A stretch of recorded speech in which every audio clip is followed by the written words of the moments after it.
sejam bem-vindos a mais uma videoaula. E o nosso assunto de hoje, o assunto principal, é o período joanino e também é a transição para um processo de independência, tá? É o assunto principal, porque nessa aula a gente vai abordar algumas outras informações também, alguns outros assuntos, tá bom?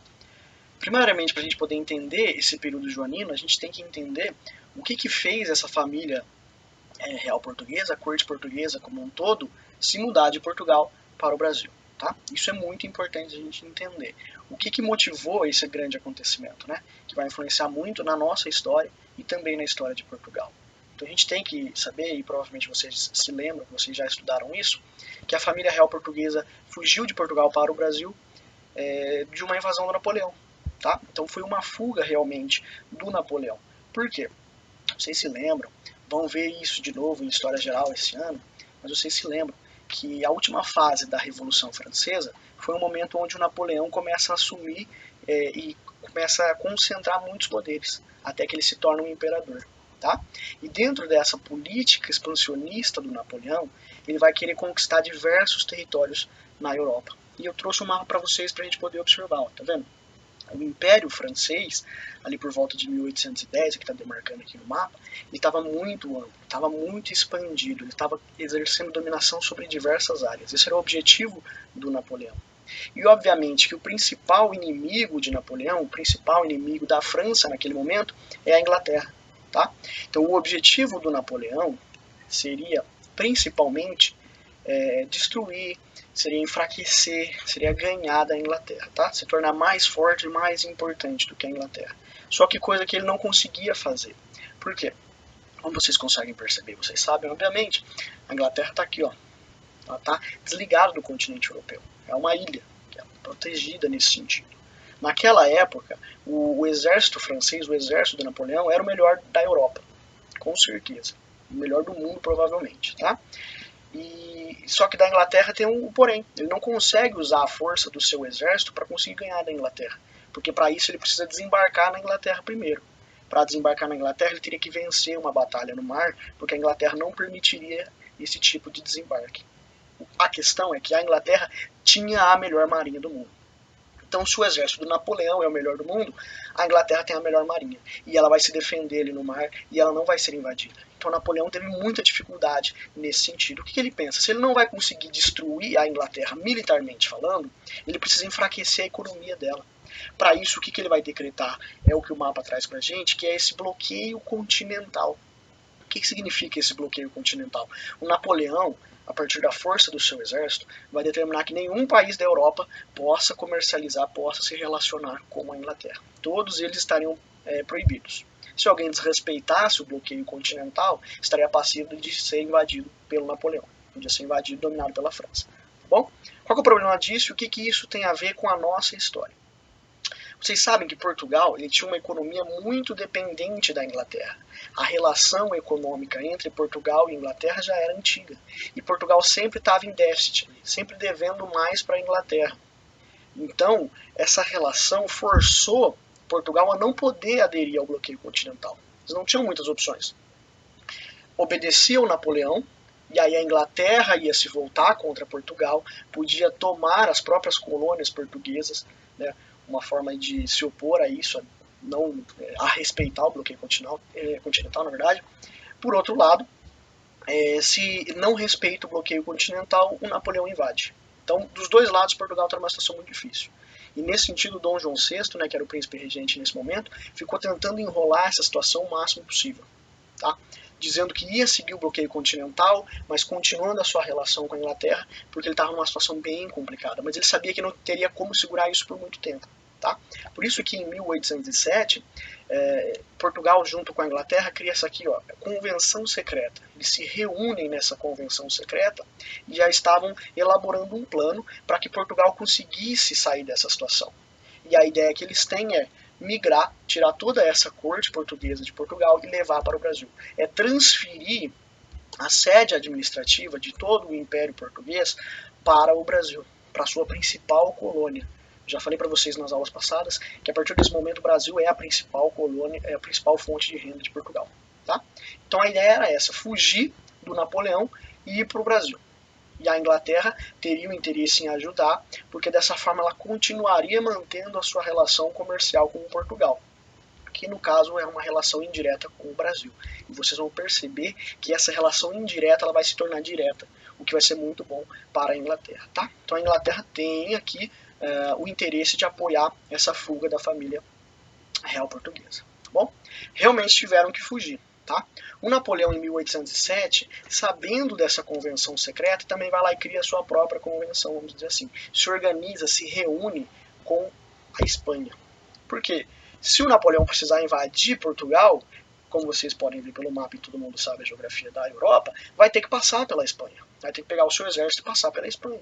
Mas como vai fazer isso? Tratado. Tratado chamado de Tratado de Fontainebleau, tá? Também de 1807, onde Napoleão ele vai, a partir desse tratado, entrar em acordo com a Espanha de que ele vai dividir Portugal. Então uma parte de Portugal vai ser do Napoleão e uma parte de Portugal ele vai conceder à Espanha, se a Espanha permitir que ele passe pela Espanha com o seu exército. Tá? Obviamente que o Napoleão ele não vai cumprir com esse tratado. O que vai acontecer? Ele vai acabar depondo o rei da Espanha, o Fernando VII, e vai colocar o José Bonaparte, seu irmão, para governar. Tá? Então ele se aproveita dessa situação, do desrespeito de Portugal em relação ao bloqueio continental, para poder incorporar Portugal ao seu território, mas também a Espanha. Tá? Então ele já vai pegar a Península Ibérica como um todo para os seus domínios, tá bom? E também uma outra questão importante, que é interessante de eu comentar com vocês, é que teve mais um país também que desobedeceu a esse bloqueio continental. Inicialmente estava obedecendo, inicialmente estava seguindo o bloqueio continental, mas não conseguiu manter isso, não continuou, que foi o Império Russo. Tá? Esse Império Russo, que tinha muitos problemas econômicos, estava muito atrasado em relação aos demais países da Europa, tenta obedecer e não consegue, volta a comercializar com a Inglaterra. Qual que é a importância disso? Para a história da Europa é importante porque a partir do momento em que o Napoleão começa a sua campanha sobre o Império Russo, é que ele vai começar a perder, é que ele vai começar a enfraquecer, e é a partir disso que a gente vai ter a derrocada aí do Napoleão. Certo? Mas beleza, voltando para a história do Brasil. Então, a família real foge de Portugal, vem para o Brasil, vai chegar inicialmente na Bahia, o restante vai para o Rio de Janeiro, porque eles tiveram alguns problemas de navegação. Lembrando que é uma viagem terrível, mais ou menos uns 3 meses para sair lá de Portugal e chegar no Brasil aí com segurança. E obviamente que as questões de higiene eram péssimas. Tá? Chegando na Bahia, depois todo mundo se concentra ali no Rio de Janeiro. A principal coisa que foi feita pela corte portuguesa aqui no Brasil, pelo governo português no Brasil, é a abertura dos portos. Tá? Essa aqui é a questão principal que vai transformar muito o Brasil. Isso acontece no dia 28 de janeiro, aconteceu, né, de 1808. Por que isso é importante? A partir dessa abertura dos portos, agora existe uma possibilidade de comércio com outras nações. Se nós pararmos para analisar o pacto colonial, ou também chamado de exclusivismo metropolitano, é a relação de uma metrópole com a sua colônia, onde a sua colônia só pode comprar e só pode vender com a metrópole. Não tem outro tipo de relação. Então, por exemplo, eu estou falando para vocês que a Inglaterra ela comercializava com Portugal os produtos vindos do Brasil. Então a Inglaterra tinha um comércio indiretamente com o Brasil, porque precisava passar pelo controle de Portugal. A partir da abertura dos portos agora do Brasil, o Brasil pode comprar e vender diretamente para qualquer nação amiga. E a principal nesse momento vai ser a Inglaterra. E isso é uma coisa muito grande. Vem uma autonomia muito grande nesse sentido para o Brasil, que até então era tratado como uma colônia. E nas nossas últimas aulas nós percebemos que o sistema colonial está passando por uma crise muito grande, né? Nós falamos de revoltas emancipacionistas, falamos de revoltas nativistas. Então o sistema colonial ele está em crise, e uma crise muito forte. Então, nesse sentido, a abertura dos portos é uma possibilidade muito interessante para a elite brasileira e ela começa a se pegar nisso com muita força. Tá? Então, é um grande passo no processo de emancipação.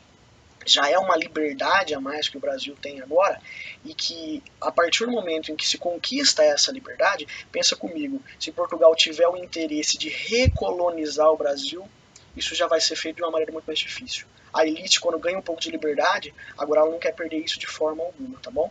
Então aqui vocês começam a perceber as transformações que estão acontecendo no Brasil nesse momento, graças ao fato de a família real ter vindo para cá, a partir da transferência dessa administração para cá.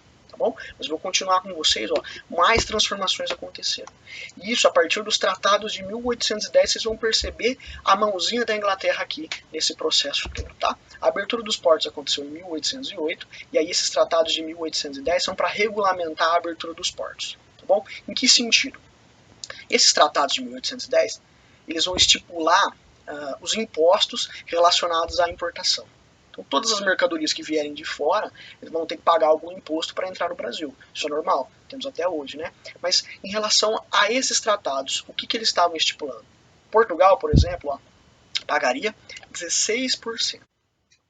Então, aqui no caso, não são necessariamente produtos vindos de Portugal, porque Portugal, nesse momento, está sendo dominado pelo Napoleão, tá? Está num momento muito de crise aqui. Mas os próprios portugueses, ao trazerem produtos do mundo todo para cá, então esses produtos são produtos de Portugal nesse sentido para pagar esses 16%, tá? Então, todos os comerciantes portugueses vão pagar 16% de importação. A matemática é fraca, mas pensa comigo, se o produto valer, por exemplo, R$100, ele vai ter que chegar no mercado brasileiro a 116, tá bom? Bacana? Continuando então, os outros países aliados de Portugal nesse sentido, que agora podem comercializar com o Brasil, vão pagar 24% de imposto. Beleza? Então, se o produto também tem o valor ali de R$100, ao entrar no Brasil, R$124. Bacana. Agora, a Inglaterra vai impor, também um tratado de 1810, o Tratado de Comércio e Navegação, uma parceria entre a Inglaterra e o Brasil. Por quê? O que ela vai fazer? Ela vai chegar para Portugal no sentido de dizer assim, ó, eu ajudei vocês na fuga do Napoleão, eu protegi vocês, eu acompanhei vocês, eu escoltei vocês, eu preciso agora ter alguma vantagem. Eu não posso pagar 24% igual aos outros países, porque a nossa relação é uma relação muito mais amistosa e muito maior. Então, a partir desse Tratado de Comércio e Navegação, presta atenção, se mantém os produtos portugueses a 16%, outros países vão pagar 24% normal e a Inglaterra vai pagar 15%. 15%. Você pode pensar assim, mas é pouca coisa, né? 16% dos produtos portugueses e 1% a menos dos produtos ingleses não vai fazer tanta diferença, mas faz. Até porque a Inglaterra está passando por um processo de revolução industrial. Então os produtos da Inglaterra já têm uma qualidade muito melhor e também eles produzem em quantidades muito maiores, o que faz com que os preços sejam menores. Então o produto da Inglaterra, acompanha comigo, ele já é melhor, ele já é mais barato e ainda paga menos imposto para entrar no Brasil. Isso é bom? Como muitas coisas na história, tem um lado bom e um lado ruim. O lado bom é que para a Inglaterra isso é excelente. Ela conseguiu abrir diretamente o mercado do Brasil, que era um mercado muito grande, um mercado que vai se tornar cada vez mais importante. Ela consegue abrir esse mercado para ela, para encher com os seus produtos industrializados. Então vai abastecer essa revolução industrial. Para Portugal é bom? Não. Porque a Inglaterra está ganhando muito com isso, mas Portugal não. Portugal não vai conseguir promover a sua própria industrialização. Já tem tempos que Portugal não consegue se industrializar por causa dessa relação com a Inglaterra que ele está sempre perdendo. Tá? E agora, consequentemente, o Brasil também não vai conseguir se industrializar, porque se ele tentar se industrializar, ele não vai conseguir competir com os produtos da Inglaterra. Bom, então isso aqui é muito interessante para a Inglaterra também, com certeza. Outro tratado que a Inglaterra vai meio que impor para Portugal é esse tratado de aliança e amizade. O que seria isso? Aqui os ingleses vão ter alguns direitos no Brasil. Por exemplo, se algum britânico cometer algum crime no Brasil, ele não pode ser preso aqui, ele não pode ser julgado aqui. Somente uma autoridade britânica pode julgá-lo. Tá? E eles também têm liberdades religiosas. A gente precisa pensar que na Inglaterra o protestantismo era muito forte. E aqui no Brasil, eles seriam respeitados, eles não podem ser perseguidos de forma alguma por causa disso, tá? Então são liberdades a mais que os britânicos estão tendo no Brasil, e isso também obviamente que incomoda a elite brasileira, incomoda a elite portuguesa no Brasil, tá bom? Algumas realizações administrativas que o Dom João VI vai fazer no Brasil, algumas transformações que ele vai fazer nessa administração, porque agora aqui o Brasil é a sede dessa administração, não pode esquecer disso. E também relacionado aqui a algumas questões das políticas externas que ele vai promover também no Brasil. Uma coisa muito importante é a criação do Banco do Brasil, tá? Resumi ali, coloquei DB. Então o Banco do Brasil vai ser criado agora, nesse momento, o que é muito importante aí para organizar todas as relações econômicas, dos empréstimos, financiamentos e arrecadação dos impostos, tá bom? Então nesse sentido ele está ali controlando toda essa arrecadação dos impostos, que ao invés de ir direto para Portugal agora, fica aqui no Brasil, então ele precisa ter um bom controle sobre isso. O que mais? Faculdade de Medicina, ele vai criar uma na Bahia e uma no Rio de Janeiro. Você vai pensar, legal. Aqui, ó, Escola Nacional de Belas Artes, bacana também. Imprensa Real, legal. Jardim Botânico, tudo bem. Para que ele está criando todas essas transformações? Para que essas melhorias estão sendo criadas? Você vai pensar assim, ele está administrando, ele está desenvolvendo, ele está modernizando o Brasil. Mas na verdade não é bem isso. Não é bem esse o interesse dele. Ele veio para o Brasil, mas ele não sabe quanto tempo ele vai ter que permanecer aqui. Quanto tempo vai demorar para que lá na Europa eles consigam derrotar o Napoleão, derrubar o Napoleão, para voltar tudo ao normal, a gente não sabe. Já que vamos ter que ficar por tempo indeterminado no Brasil, então vamos criar condições para que a gente viva bem. Tem que pensar que, segundo os registros aí mais tradicionais, 15 mil pessoas vieram de Portugal para o Brasil. Então essa corte portuguesa, entre funcionários e nobres e a família real, 15 mil pessoas vieram para cá. Então, essas 15 mil pessoas que vieram para cá querem viver confortavelmente, querem continuar se divertindo, querem continuar fazendo o que os nobres faziam lá em Portugal. Tá bom? Então, nesse sentido, essas melhorias aqui estão sendo feitas para essa nobreza que veio para cá. Certo? Isso é uma questão muito importante, então, que a gente tem essa relação de melhorias realmente acontecendo, mas com o foco de promover a melhoria só para esse pequeno grupo. Tá bom? E um outro detalhe muito importante é que essas 15 mil pessoas precisavam de habitações aqui na cidade do Rio de Janeiro. Então os funcionários do governo português, do próprio Dom João VI, passavam nas ruas marcando na porta das grandes casas, as casas mais bonitas, PR, que seria príncipe regente, ou seja, aquela propriedade estava sendo confiscada pelo governo para servir para essas 15 mil pessoas da corte que estavam vindo morar aqui. Até que virou uma piada na época, que esse PR passou a ser entendido pelas pessoas como um põe-se na rua, porque obviamente que achavam um absurdo estarem sendo prejudicados dessa forma, tá?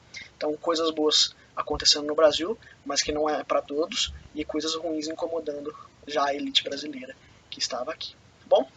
Aí uma outra coisa já relacionada a uma política externa que é muito importante é a elevação do Brasil a Reino Unido.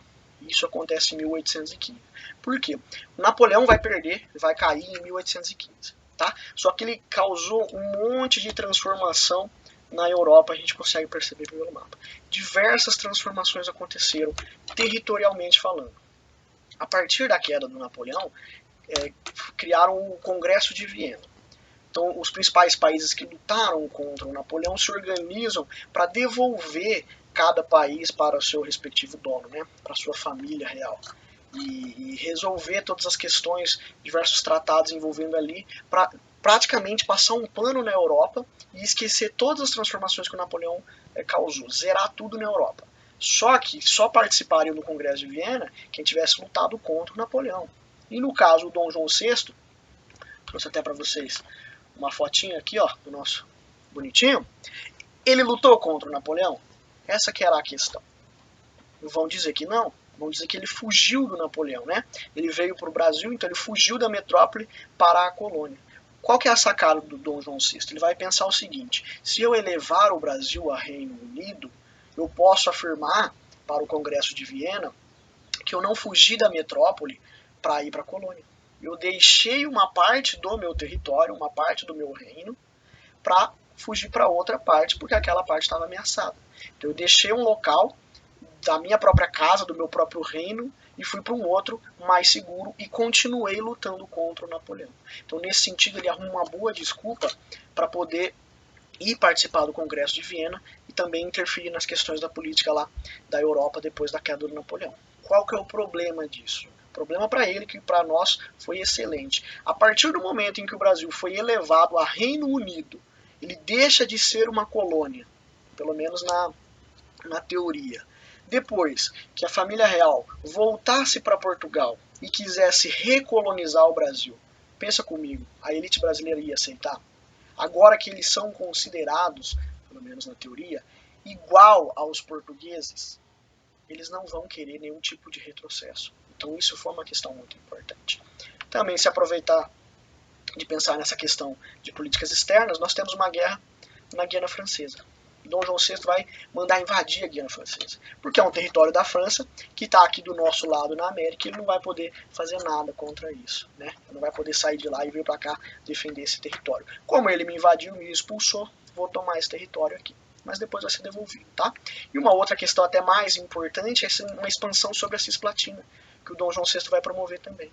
O problema disso é que essa região aqui vai causar muitos problemas, por causa da guerra da Cisplatina, até que essa região consegue a sua independência se tornando o Uruguai, tá? Então vai ser um território nosso, os argentinos também vão ter interesse, era território espanhol que ele foi lá e se expandiu e por isso que vai causar tantos conflitos, tá bom? A gente vai falar disso também nas próximas aulas. Temos também a Revolução Pernambucana, que vai acontecer em 1817, que a gente comentou na última aula também, vou falar mais um pouquinho dela agora. Aqui eu resumi do que a gente estava falando na última aula, mas o motivo principal, o motivo econômico, é que essa região do Nordeste está sofrendo uma crise, desde aquela crise da cana-de-açúcar, né, e também a crise do algodão. Então, crise econômica muito forte. 15 mil pessoas da nobreza e seus funcionários, né, vieram de Portugal para o Brasil. Transformaram bastante a cidade do Rio de Janeiro, principalmente, com diversas melhorias, com coisas boas? Sim, mas tudo isso gastou muito dinheiro. Então, uma região, pensa comigo, que tem diversos problemas econômicos, tá? E agora foi elevada a reino também, né? A Revolução aconteceu em 17, o Brasil já era Reino Unido em 1815. Então o Brasil foi elevado a reino, aquela região está com uma crise econômica muito forte, eles não têm participação política, eles não conseguem opinar, eles estão sendo marginalizados. O que vai acontecer? Baseados aí em diversos ideais que a gente já trabalhou na aula passada, né? Ideias do iluminismo, da própria Revolução Francesa lá, eles vão chegar a proclamar uma república, só que vão ser reprimidos, porque vão ter algumas divergências em relação à manutenção da escravidão ou não, por exemplo. Então a elite não vai apoiar esse movimento, daí ele vai ser derrotado, tá? Então é uma crise social também muito forte acontecendo, porque a população estava lutando por melhores condições de vida. Bom? Uma outra coisa muito importante relacionada aqui à Revolução do Porto, tá? É o episódio que vai significar a volta da família real portuguesa para Portugal. O que acontece? Ela vai acontecer aqui em 1820, tá? O Napoleão, falei para vocês, caiu em 1815. Então, nesse período, esse intervalo entre o Napoleão já ter sido derrubado e a família real não ter voltado ainda, até acontecer a Revolução do Porto, esse general aqui, o Beresford, que era um general britânico, estava governando Portugal. Tá? É uma revolução popular com ideias liberais. Qual que é o objetivo principal? Exigia o retorno da família real. Tá?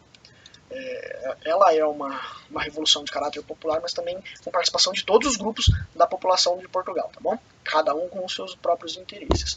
Mas a questão principal que a gente tem que tomar cuidado aqui é relacionado a essa questão liberal, tá? Porque é liberal no sentido de que a elite portuguesa e a população portuguesa querem o retorno do rei, querem a instituição de uma monarquia constitucional em Portugal também, então é acabar com aquela ideia de antigo regime, acabar com o absolutismo, é que o Dom João VI volte para Portugal e ele não seja mais um rei absoluto, que ele tenha os seus poderes limitados, certo? Nesse sentido é liberal. Só que um outro interesse dessa revolução, que não tem nada de liberal, era recolonizar o Brasil, tá? Então a gente quer diminuir o poder do rei, quer ter uma constituição, quer ter um parlamento ativo, são ideias liberais. Só que a gente quer recolonizar o Brasil, e isso é muito conservador, isso é muito um ideal mercantilista, tá bom?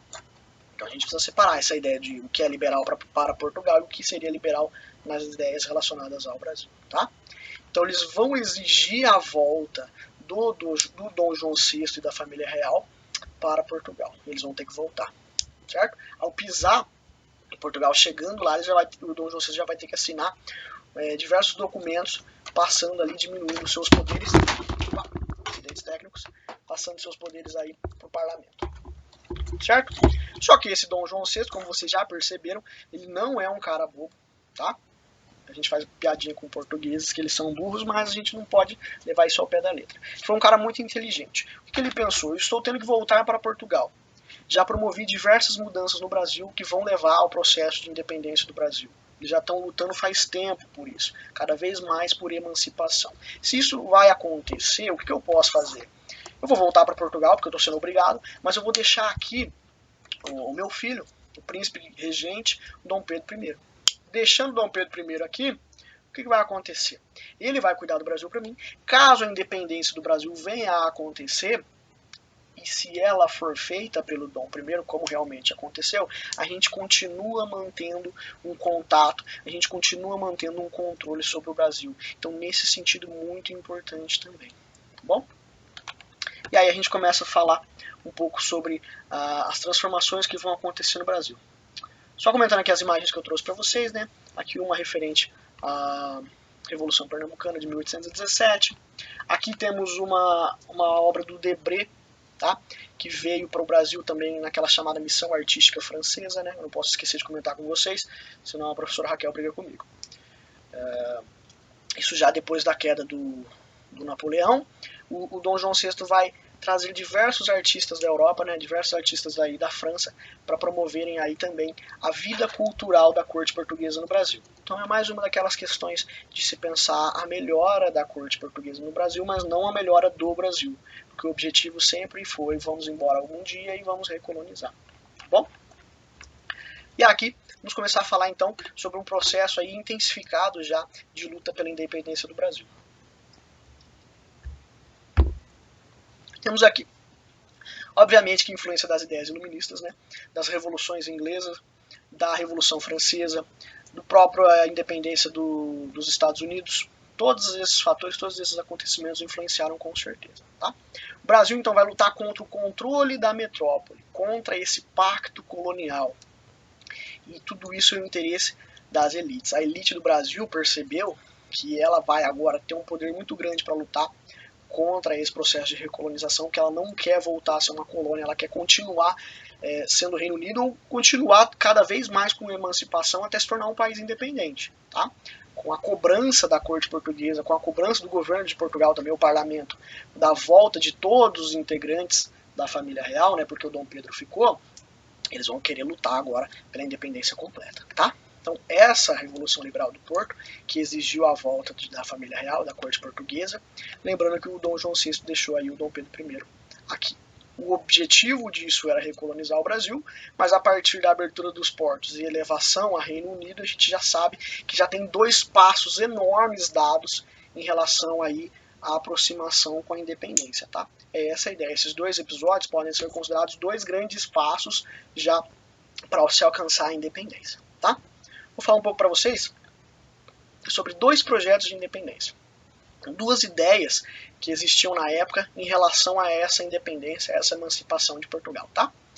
Uma emancipação sem romper os laços com Portugal, que seria uma ideia mais conservadora. Então tudo bem, vamos conquistar a independência, mas não precisa brigar com Portugal, não precisa sair na porrada, vamos entrar num acordo, vamos manter o nosso relacionamento comercial após a nossa emancipação. Tá? Uma ideia bem mais conservadora, bem mais ligada aí aos próprios portugueses, percebendo que precisam segurar esse processo, né, os comerciantes.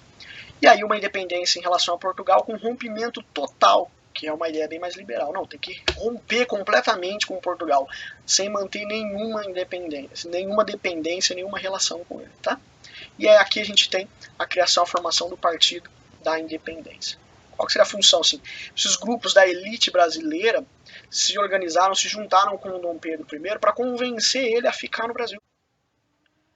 Então o objetivo seria esse, convencer o Dom Pedro a ficar no Brasil, para impedir a recolonização do Brasil, tá bom? Então, ficaram ali enaltecendo o Dom Pedro, dizendo ao Dom Pedro, se você voltar para Portugal, você é o príncipe regente, você vai ter que esperar seu pai morrer para se tornar rei de Portugal. Aqui, se você promover a independência, você já vai ser o rei do Brasil, o imperador no caso, que vai ser o título que ele vai receber, tá?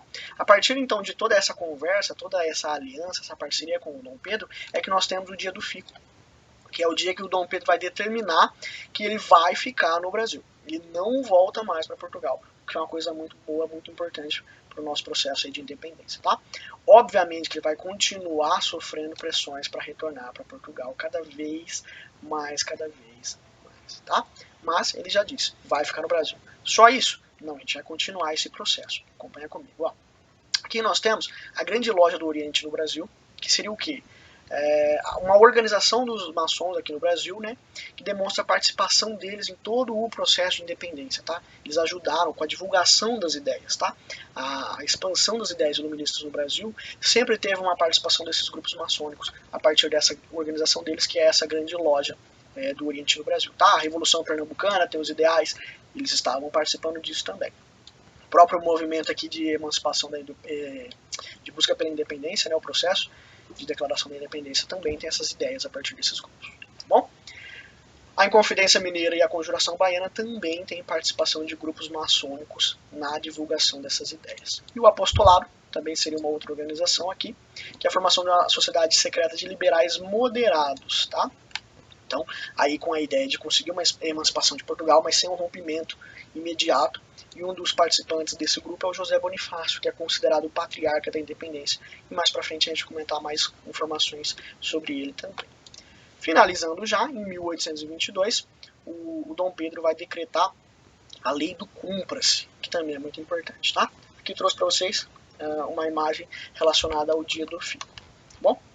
E aí agora já chegando na independência de fato, tá? A partir dessa Lei do Cumpra-se, né, ele vai determinar que qualquer lei que Portugal envie para o Brasil, qualquer exigência, qualquer demanda, ele precisa assinar embaixo. Então ele precisa aprovar. Nada vai acontecer no Brasil sem que tenha o aval do Dom Pedro I. Isso é muito importante também. Já dá ali uma emancipada muito maior. Quer falar alguma coisa, Portugal? Quer mandar alguma coisa? Manda. Eu vou analisar. Se eu quiser, eu junto com a minha elite brasileira aqui, vai funcionar, senão não. Ninguém vai passar por cima da minha autoridade no Brasil. E a partir disso, aí o governo português vai ficar louco, né? Exigindo a volta do Dom Pedro, porque está completamente atrapalhando todos os planos dela. E aí no dia 7 de setembro, né, nós temos a nossa declaração de independência. A partir do momento aí que o Dom Pedro se cansa, né, de verdade, de ficar ali intermediando as relações entre Portugal e Brasil, aí ele vai declarar a nossa independência. Tá? Então, um pouquinho. É uma declaração de independência em relação a Portugal, uma independência política. Porém, o Brasil já começa a sua história tendo uma dependência econômica em relação à Inglaterra. Por que isso vai acontecer? Portugal, para aceitar a independência do Brasil, vai exigir o pagamento de indenizações. O Brasil não tem dinheiro para pagar essas indenizações. Com quem ele vai pegar emprestado? Com a Inglaterra. Então ele vai emprestar dinheiro da Inglaterra para quitar a sua dívida com Portugal. Mas a Inglaterra, muito esperta por sinal, o que Portugal fez foi pegar essa indenização para pagar uma dívida que ele já tinha com a Inglaterra. Então, na verdade, a Inglaterra conseguiu, dessa forma, direcionar uma dívida que Portugal tinha com ela para o Brasil, que é muito mais interessante ter o Brasil devendo para a Inglaterra do que Portugal. Porque Portugal, eventualmente, vai se endividar de novo, e o Brasil possui um mercado que vai crescer muito mais, vai ser muito mais importante, tá bom? Então o Brasil está independente, porém economicamente dependente da Inglaterra. A independência do Brasil ela é diferente dos outros países da América Latina, tá? Os outros países da América Latina, a partir de seus processos de independência, tornaram-se repúblicas, né? E nós sabemos que o Brasil, após a sua independência, continua com um sistema monárquico, né? O Brasil imperial, temos aí o primeiro reinado, segundo reinado, período intermediário dos dois, que é o período regencial. Assunto das nossas próximas aulas, tá? Uma coisa muito importante aí, que é relacionada às guerras de independência, tá? Diferente dos países da América Espanhola, que lutaram contra a Espanha para conseguir a sua independência, diferente dos Estados Unidos, que lutaram contra a Inglaterra para conseguir a sua independência, o Brasil não precisou entrar em guerra contra Portugal para conseguir sua independência.